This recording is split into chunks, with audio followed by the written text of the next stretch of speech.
बिहार के चुनावी माहौल में चिराग पासवान की रैलियों की चर्चा खूब हो रही है और खासकर भीड़ की।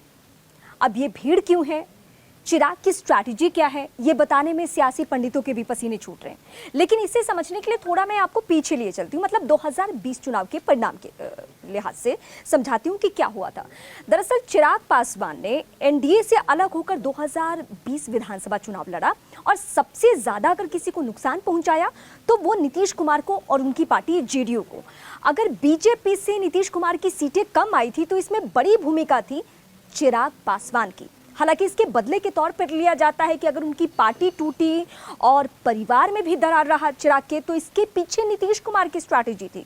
वहां बीजेपी के सामने प्रेशर पॉलिटिक्स के बाद ये चिराग की स्थिति रही। लेकिन बीते 5 सालों की स्थिति ये रही है कि चिराग ने लोकसभा चुनाव से अपने आप को इस तरीके से स्टैब्लिश किया कि स्ट्राइक रेट उनका 100% का रहा और उसके बाद केंद्र में मंत्री भी।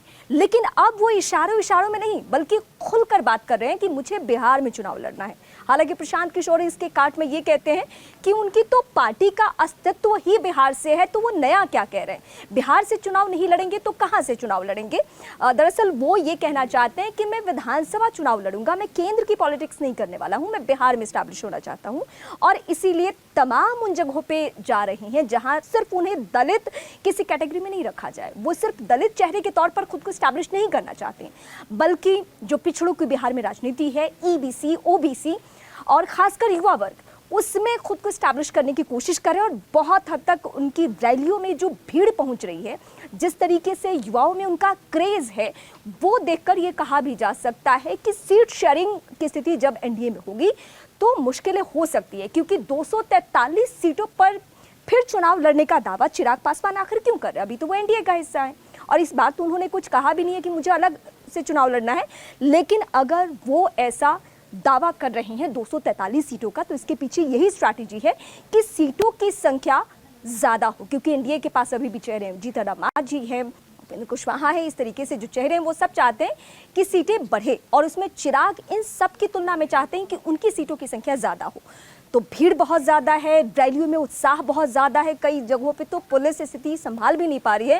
युवाओं में क्रेज़ है कि उनके साथ सेल्फी ले, उनसे बातचीत कर ले, उनसे हाथ मिला ले।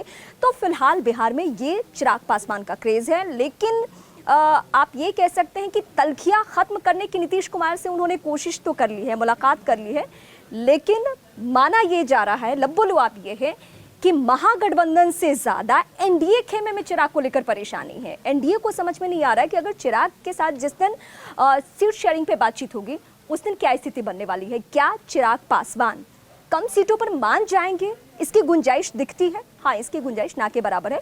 लेकिन वो कहते हैं ना कि राजनीति में कब क्या होगा ये कहा नहीं जा सकता है, तो हमें थोड़ा इंतजार करना होगा।